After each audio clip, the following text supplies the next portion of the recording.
எல்லாருக்கும் வணக்கம். எல்லாருக்கும்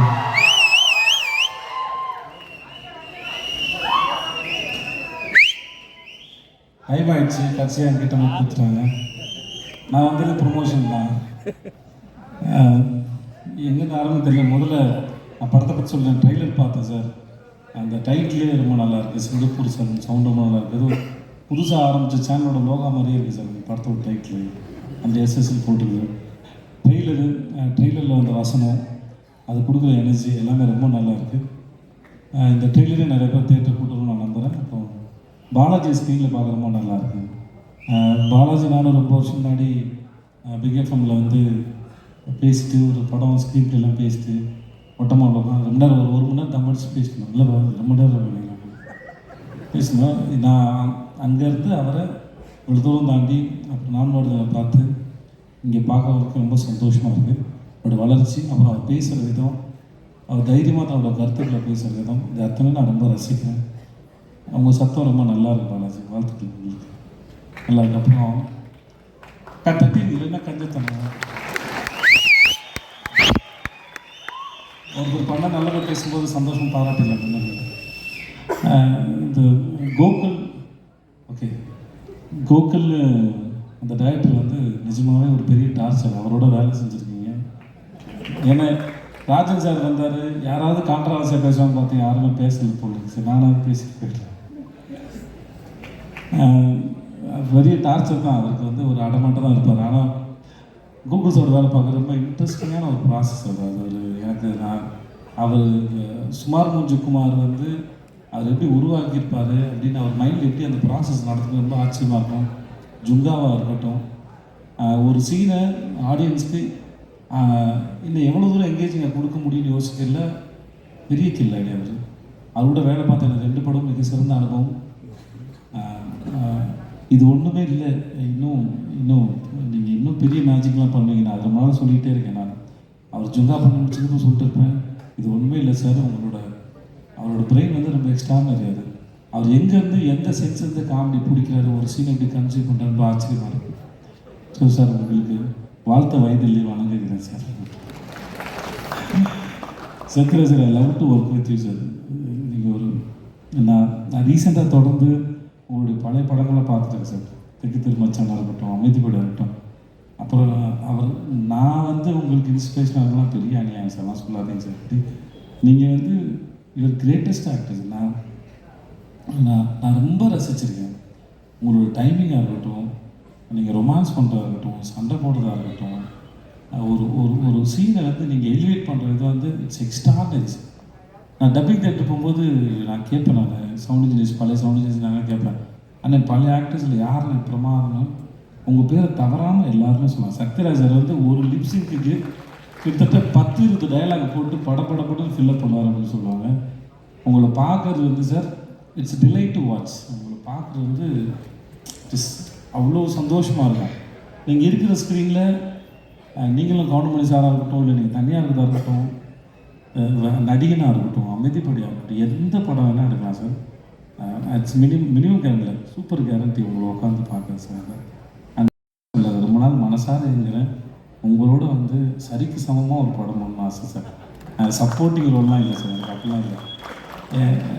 அது எனக்கு உங்களோட அருமை எனக்கு தெரியும். நான் ஆஸ் அன் ஆக்டராக நான் ரொம்ப மதிக்கிறவங்கள. எனக்கு உங்களோட அருமையை நான் ரொம்ப கொண்டாடுறேன். எனக்கு உங்களோட சமமாக ஒரு படம் பண்ணணும்னு ஆசை சார். 2 பேரும் அது டபுள்யூ சப்ஜெக்ட் மாதிரி தான் இருக்கணும்னு ஆசைப்படுறேன் நான். Your great and fantastic. நன்றி. நீங்கள் எங்களோட இன்னும் ரொம்ப ரொம்ப நன்றி. மற்ற எல்லாருக்கும் ரொம்ப நன்றி. பேச டைம் ஆகிடும். வாழ்த்துக்கு நன்றி சார். அனைவருக்கும் வணக்கம். Hi bro. இந்த நானும் ஆர்ஜே பாலாஜி ஒருத்தர் ப்ரோன்னு தான் கூப்பிட்டுருக்கோம். ஏன்னா அப்போ தான் நம்ம யூத்தோட மிங்கிள் ஆகுது. முதல்ல கொஞ்சம் யோசிச்சாரு. நான் ஹாய் ப்ரோ அப்படின்னா அவர் என்ன திருப்பி கூப்பிட ஆரம்பிச்சிட்டாரு. அந்த மாதிரி ஒரு யூத்தான டீம். நம்ம ராஜன் சார் பேசும்போது சொன்னார், புரட்சி தலைவர் எம்ஜிஆருடைய அன்புக்கு பாத்திரமானவர் ஐசரி தேரன் அவர்கள். எனக்கு ரொம்ப நாளாக ஒரு டவுட்டு, இந்த ஐசரிங்கிறது எப்படி வந்தது எனக்கு தெரியல. கணேஷ் சார்கிட்டயே கேட்கணும்னு நினச்சிட்டு இருந்தேன். இன்னைக்கு கரெக்டாக ராஜன் சார் சொல்லிட்டாரு, ஐசரி நான் சரியானவன் இல்லையா. ஐசரி கணேசன் அவர்கள் அப்படின்னா ஐசரினா அவர் சரியான மனிதர் அப்படின்னு தான் அர்த்தம். சரியான மனிதனுக்கு உதாரணம் வந்து நிறையா உதவி செய்கிறது. அது உங்கள் அப்பா கிட்ட இருந்து நீங்கள் கற்றுக்குவீங்க. அவர் இருந்த இடம் புரட்சித் தலைவர் எம்ஜிஆர் கிட்ட. அதனால வந்து அந்த வள்ளல் குணம் உங்கள் வீட்டு இருக்கிறதுல அதிசயமே இல்லை. வாழ்த்துக்கள். நான் இந்த 45 வருஷமா சினிமாவில் இருக்கிறதுக்கு காரணம் இந்த சிங்கப்பூர் சலனுடைய முக்கியத்துவம் என்னன்னு எனக்கு தான் தெரியும். சிகை அலங்காரம் இதை வச்சு தான் 45 வருஷமா வண்டி ஓட்டிட்டு இருக்கிறேன். ஏன்னா ஒரு ஹேர் ஸ்டைல் அப்படிங்கிறது வந்து வாழ்க்கையில் அவ்வளோ முக்கியமான ஒரு விஷயம். ஒரு பிக்கு எவ்வளோ வேலை செய்யுது அப்படிங்கிறது எனக்கு தான் தெரியும். ஒரு சின்ன ஹேர் ஸ்டைல் சேஞ்சினால வந்து அந்த முகத்தினுடைய ஸ்டைல் அப்படியே மாறிடும். புரட்சித் தலைவர் எம்ஜிஆர் அவர்கள் ஆரம்பத்தில் வந்தப்போ ஒரு ஹேர் ஸ்டைல் இருப்பார். சோஷியல் பிக்சருக்கு வந்தோம்னா அப்படியே மாறி இருக்கும். அதே மாதிரி ரஜினி சார் எடுத்துக்கங்க, ராஜாதி ராஜாலேருந்து ஒரு ஹேர் ஸ்டைல் மாறும். விஜயகாந்த் சாருக்கு அதே மாதிரி தான். அம்மன் கோயில் கடற்கால பீரியடில் ஒரு ஹேர் ஸ்டைல் இருப்பார். அதுக்கப்புறம் வேற ஒரு ஹேர் ஸ்டைல் வரும்போது அந்த லுக்கே டோட்டலாக மாறிச்சு. ராஜாதி ராஜாலேயும் பின்னாடி விஜயகாந்த் சார் வந்து ஒரு ஹேர் ஸ்டைலை மாற்றும் போது அந்த லுக்கே அப்படியே மாறிச்சு. அதனால வந்து அவ்வளவு முக்கியமான விஷயம் இந்த சிகை அலங்காரம். அதை பேச வச்சு படம் பண்ணுறது ரொம்ப நல்ல விஷயம். என்றைக்குமே ஒரு ஹீரோவுக்கு வந்து வெற்றிகள் வர வர சினிமாவில் வந்து அதை இன்னும் கொஞ்சம் பட்ஜெட்டை மேலே ஏற்றினாக்க அந்த ஹீரோவை வந்து வேறொரு தளத்துக்கு கொண்டு போக முடியும். அதனால தான் வந்து அது ரொம்ப முக்கியமான விஷயம். நம்ம ப்ரோ ஆர்ஜே பாலாஜியை பொறுத்த வரைக்கும் எல்கேஜி பண்ணார், அம்மன் மூக்குத்தி அம்மன், அப்புறம் வீட்டில் விசேஷம், ரன் பேபி ரன். அப்போ இப்போ வந்து இந்த படம், இந்த சிங்கப்பூர் சரண் வந்து நிச்சயமாக இதுக்கு முன்னாடி அவர் பண்ண பட்ஜெட்டை விட அப்படி மேலே கொண்டு போகிற படம். ஏன்னா கிளைமேக்ஸில் வந்து அவ்வளவு கிராஃபிக்ஸ் ஒர்க் இருக்குது. இந்த கிராஃபிக்ஸ் ஒர்க்கை வந்து ஒரு டைரக்டர் வந்து கற்பனை பண்ணி சொல்லிடலாம், இப்படி சார் அப்படி சார் அப்படி சார் இப்படி சார்னு சொல்லிடலாம். ஆனால் அந்த சிஜி ஒர்க் பிரமாணமாக வர்றதுக்கு வந்து முக்கியமான காரணம் பணம். அது ப்ரொடியூசர்கிட்ட தான் இருக்குது. அவர் வந்து இந்த ஹீரோவுக்கு இவ்வளோதான் செலவு பண்ணலாம் அப்படின்னு எல்லா ப்ரொடியூசரும் ஒன்று மைண்டில் வச்சுருப்பாங்க. அதை தாண்டி செலவு பண்ணால் இந்த படம் ஜெயிக்கும் அப்படிங்கிற நம்பிக்கையை அந்த கதை உருவாக்குறது மூலமாக தான் அந்த தயாரிப்பாளர் வந்து செலவு பண்ணுவாங்க. அப்படி இந்த படம் வந்து ஒரு பிரம்மாண்டத்தில் கிராண்டியரில் வந்து ஆர்ஜே பாலாஜி வந்து நிச்சயமாக அடுத்த கட்டத்துக்கு கொண்டு போயிடும். அதனால் வந்து இனிமேல் சினிமாவில் வந்து இந்த சவுண்டு இதெல்லாம் டெவலப் ஆனதுக்கப்புறம் நம்ம வாயிலேயே வண்டி ஓட்டிகிட்டு இருக்க முடியாது, வாயிலேயே வடை சுட முடியாது. கொஞ்சம் பெரிய விஷயங்களை காட்டினாத்த முடியும். அப்படி இந்த படம் வந்து ஆர்ஜே பாலாஜிக்கு அமைஞ்சிருக்குது. இங்கே கூட நடித்தவங்க எல்லாருமே வந்து ரொம்ப ஜாலியாக செட்டில் வந்து நம்ம கலாச்சி பேசுகிறதுக்கு அளவே இல்லை. அந்த மாதிரி ஒரு ஜாலியான டீம். அப்கோர்ஸ் சுகுமார் சார் நம்பித்தான் இந்த விக்கையை நான் வச்சேன் படத்தில். டைரக்டரையும் சுகுமார் சாரையும் வச்சு, சார் இது தெரியுமில்ல சார், தெரியாமல் பார்த்தீங்க சார் விக்கு மாதிரி. ஏன்னா இப்படி ஒரு விக்கு செய்கிறது ஈஸி. இந்த படத்தில் பாருங்கள், நடுவில் வந்து டென்சிட்டி ரொம்ப கம்மியாக இருக்கும்.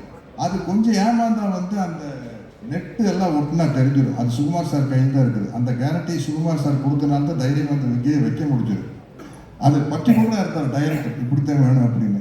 இது நான் இதுக்கு முன்னாடி நிறையா கவுண்டமணி அண்ணன் கூட, தம்பி வெடுவேலி கூட, நம்ம தலைவர் மணிவண்ணன் கூட எல்லாம் சேர்ந்து காமெடி பண்ணியிருக்கேன்.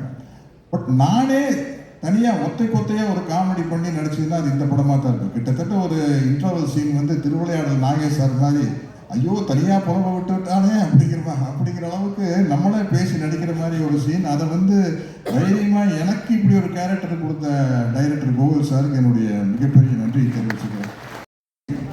நம்ம ஒரு டைலாக் எழுதி கொடுக்குறாங்க, தகுடு அப்படிங்கிற டைரக்டர் வந்து இல்லை சார் 2 தடவை சொல்ல வேண்டாம் சார், ஒரு தடவை சொன்னால் போகுது சார் அப்படின்னா கிட்டத்தட்ட எனக்கு ஒரு 7-8 கோடி ரூபா போயிருக்கு. அதுக்கப்புறம் தான் நம்மளுக்கு ஒரு மார்க்கெட் வருது இல்லையா. அந்த ஒரு சின்ன விஷயம் டைரக்டருக்கு வந்து ஒரு சின்ன அப்ரூவல் கிடைப்பதன் மூலமாக தான் ஒரு நடிகர் வந்து எங்கேயோ போக முடியும்.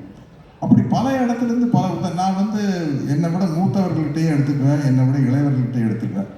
உண்மையிலேயே நான் கதாநாயகனாக நடிச்சிருந்தப்ப என்னை கெஸ்ட் ரோல் கைக்கையில் வந்து நான் ரொம்ப யோசிப்பேன். கஷ்டப்பட்டு ஹீரோ ஆகிருக்கிறோம், வில்லனாக நடிச்சு இப்போ போய் கெஸ்ட் ரோல் பண்ணோம், ஒரு கேரக்டர் பண்ணோம் அப்படின்னா வந்து அந்த ஹீரோ இடத்தை தக்க வைக்காமல் விட்டுருவோம் அப்படின்னு ஒரு பயம் இருந்தது. இப்போ கேரக்டர் ரோல் நடிக்கிறதையும் கூட ஒரு கெஸ்ட் ரோல் போகிறதுனா வந்து ரொம்ப யோசிப்பேன்.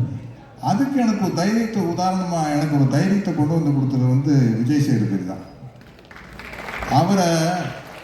அவருக்கு அந்த மக்கள் செல்வன் அப்படிங்கிற பொருத்தம் ரொம்ப ரொம்ப பொருத்தம். அவர் வந்து அந்த அளவுக்கு வந்து எவ்வளோ பேர் ரசிகர்கள் வந்தாலும் சளைக்காமல் அவங்களோட ஃபோட்டோ எடுத்து முத்தம் கொடுத்து, அதை தான் ரசிகர்கள் நம்மகிட்ட எதிர்பார்க்குறாங்க இல்லைங்களா. நமக்கு வந்து அவங்க பணம் கொடுத்து டிக்கெட் வாங்கி கிட்டத்தட்ட சொல்ல போனால் நம்மளுக்கு சோறு போடுறவங்க ரசிகர்கள் தான். அவங்க மேலே தோல் மேலே கை போட்டு ஒரு சளைக்காமல் நம்ம ஃபோட்டோ எடுத்துக்கிறது வந்து ரொம்ப முக்கியமான விஷயம். இதற்குத்தானே ஆசைப்பட்ட பாலகுமாரா மாதிரி ஒவ்வொரு நடிகர்கள்கிட்டையும் கேட்க வேண்டியது, இதற்குத்தானே ஆசைப்பட்ட நடிகர்களே. அப்படி ஆசைப்பட்டு வந்ததுக்கப்புறம் அதில் என்ன சலிப்பு இருக்கக்கூடாது. தலைவர் புரட்சித் தலைவர் அதானே எவ்வளோ பெரிய கூட்டமாக இருந்தாலும் உள்ளே போய் கட்டி பிடிச்சி அவங்ககிட்ட பேசி வெளியில் வந்து வரதில்லை. அந்த மாதிரி ஒரு நல்ல பண்பு. இந்த படத்தில் தயாரிப்பு நிர்வாகியாக நடித்த விக்கியை பற்றி நான் சொல்லணும். இன்னைக்கு எங்கே போனாலும் என்னுடைய அன்பு நண்பர் விஜயகாந்தை பற்றி பேசுகிற அந்த வானத்தை போல மனம் படைச்ச நல்லவனே அப்படிங்கிற ஒரு பாட்டு தான் ஞாபகம் வருது எல்லாத்துக்கும். அந்த பாட்டு வந்து அவர் விக்கியோட அப்பா அவங்க தயாரித்து சின்ன கவுண்டர் படத்தில் வந்த பாட்டு. அதுதான் இன்னைக்கு வரைக்கும் அவர் விஜயகாந்த் சாருக்கு நிலைச்சு நிற்குது. அது மாதிரி அனைவருமே வந்து ஒரு நடிகராக இருக்கலாம், சம்பாதிக்கலாம், ஆனால் வந்து ஒரு நல்ல மனிதனாக வாழ வேண்டும். இந்த சிங்கப்பூர் சரவன் வந்து நான் ரொம்ப எதிர்பார்த்துட்டு இருக்கிறேன். கிட்டத்தட்ட நான் முதல் படத்தில் நடித்த மாதிரி எதிர்பார்த்துட்டு இருக்கிறேன். ஏன்னா எனக்கு இன்னொரு கதவு திறக்கப்படும். ஒரு காமெடி ஆக்டர் அப்படிங்கிற ஒரு கதவு திறக்கப்படும். எப்படி மனோரமா ஆட்சி வந்து காமெடியாக நடிச்சிருந்து கீழே சின்ன கவுண்டர் மாதிரி படங்கள் வந்ததுக்கப்புறம், சின்ன தம்பி மாதிரி படங்கள் வந்ததுக்கப்புறம் ஒரு குணச்சித்திர நடிகை அப்படிங்கிற ஒரு கதவு திறக்கப்பட்டதில்லை. ஒரு நடிகனுக்கு எப்பவுமே கதவுகள் திறக்கப்படணும். அது மாதிரி ஒரு சத்யராஜ்னா ஒரு கட்டப்பா அப்படிங்கிற ஒரு கதவு திறக்கப்படுது. இந்த படத்தில் வந்து சக்கரபாணிங்கிற கேரக்டர்னால இன்னொரு கதவு திறக்கப்படும். அந்த கதவை திறந்தது காரணமானவர் நம்ம இயக்குனர் கோகுல் தான். அவருக்கு நன்றி சொல்லிக்கிறோம். நம்ம 2 பேரும் மிமிக்ரி வேற எங்கேயாச்சும் வச்சுக்கலாம், நிறையா பேர் பேசணும். எல்லாருமே வந்து புரட்சித் தலைவருடைய துப்பாக்கி சூட்டுக்கு அப்புறம் வர வாய்ஸில் தான் பேசுவாங்க. நானும் ரோபோ சங்கர் தான் அவருடைய பழைய ஒரிஜினல் வாய்ஸில் பேசுவோம். அந்த காம்படிஷன் எங்களுக்குள் நடந்துக்கிட்டே இருக்கு.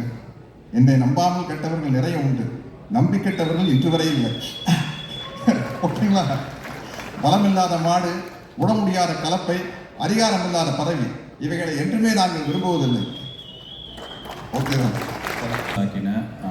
என்னோட ஃப்ரெண்ட், அவரோட நான் நடிச்சிருக்கேன், நிறையா பேசியிருக்கோம், ரொம்ப வருஷமாக தெரியும். விஜய் சேதுபதி டைரக்டர் கோகுலுக்காக வந்தது. டைரக்டர் விஜய் இன்னைக்கு காலையில் நான் அவர்கிட்ட ஃபோனில் பேசும்போது அவரோட ப்ரமோஷன் இருக்குது அப்படின்னா, நான் கூப்பிடல, சும்மா விஷ் பண்ணுறதுக்காக கால் பண்ண ஒரு படத்துக்கு. அவர் கே ராஜன் சார், என்னோட முதல் படம் நான் ஹீரோவாக நடித்த படத்தை டைரக்டரோட அப்பா. எனக்கு அவர் மேலே அவ்வளோ மரியாதை இருக்குது. சிவா சார், நான் அவங்க கம்பெனியில் அட்வான்ஸ் வாங்கியிருக்கேன், நடிச்சிருக்கேன். ஸோ வந்திருந்த இந்த படத்துக்கு வெளில இருந்த பெரிய மனிதர்கள் எல்லாருக்கும் நன்றி. அண்ட் படத்தில் வந்து நடிச்சிருக்கிற எல்லாருக்கும் தனித்தனியாக நன்றி சொல்கிற அளவுக்கு டைம் இல்லை. பட் ஆனால் I had a great experience and memorable time with Thalaivasal Vijay sir. எங்கள் அப்பாவாக நடிச்சிருப்பார். ஜான் விஜய் சார் ஒரு நிமிஷத்தில் எத்தனை எக்ஸ்பிரஷன்ஸ் ஒரு நடிகரால் கொடுக்க முடியுன்றதை பக்கத்தில் இருந்து பார்த்தேன் அவங்கக்கிட்ட. Was very inspiring. Robo Shankar, உங்களுக்கு உடம்பு சரியில்லாத போது நீங்கள் நடித்த படம் இது. ஆனால் அதெல்லாம் வந்து படத்தில் தெரியாமல் அவ்வளோ என்டர்டெயின்மெண்ட்டுக்கு காரணமாக இருந்தவர். அண்ட் இந்த படத்தில் எனக்கு கிடைச்ச ஒரு சகோதரர். அண்ட் தமிழ் சினிமாவில் ஒரு குறிப்பிடத்தக்க யங் ஹீரோவாக உருவாக போகிற Kishan Das, all the best. நீங்கள் இந்த படத்தில் நடிக்க ஒரு ஃப்ரெண்டாக நடிக்க ஒத்துக்கிட்டதுக்கு ரொம்ப தேங்க்ஸ். ஏன்னா நீங்கள் அவரே ஹீரோவாக 3 படம் நடிச்சிட்ருக்காரு. ஸோ அதுக்கப்புறம் இந்த படத்தில் என்னோட அம்மாவும் நடித்தவங்க. அதுக்கப்புறம் 2 ஹீரோயின் இருக்காங்க. இன்றைக்கி என்னென்னா கிஷன் தாஸோட ஜோடியும் வந்திருக்காங்க, எங்கள் ரோபோ சங்கர் ஜோடியும் வந்திருக்காங்க படத்தில் இருக்கிறவங்க. Ahalya and doctor Reena bro, 2 பேருக்கும் நன்றி. ஆனால் எனக்கு 2 பேர் ஜோடியாக நடிச்சிருக்காங்க, 2 பேருமே வரல. என்னோட ஹீரோயினாக வந்து இந்த படத்தில் மீனாட்சி சௌத்ரி அப்படின்ற ஒரே ஒரு படம் நடிச்சிருந்தாங்க அதுக்கு முன்னாடி, கொலைன்னு. அப்போது அது ரிலீஸ் ஆகலை. ஸோ அந்த படம் அவங்க முதல் நாள் ஷூட்டிங் வரும்போதுப்பா அவ்வளோ பெரிய ஷூட்டிங் ஸ்பாட்டு, சத்யராஜ் சார் இருக்கார், அவர் இருக்கார், இவர் இருக்கார் அப்படின்னு சொல்லிட்டு பயங்கர ஆச்சரியமாக இருந்தாங்க. இப்போது என்னடானா எங்களுக்கு ஆடியோ லான்ச்சுக்கு வரும்போது ப்ரொமோஷனுக்கு அவங்க டைம் இல்லை. ஏன்னா அவங்க வந்து விஜய் சாரோட ஹீரோயினாக நடிச்சிட்டு இருக்காங்க. எல்லாருக்கும் வணக்கம், நான் தான் மனஸ்வி. ஃப்ளாஷ் சித்தர் டிவிக்கு லைக் பண்ணுங்கள், ஷேர் பண்ணுங்கள், சப்ஸ்கிரைப் பண்ணுங்கள், கமெண்ட் பண்ணுங்கள். மறக்காமல் அந்த பெல் ஐக்கானையும் கிளிக் பண்ணிடுங்க. அப்போ தான் உங்களுக்கு நோட்டிஃபிகேஷன்ஸ்லாம் வரும். Thank you all, bye bye.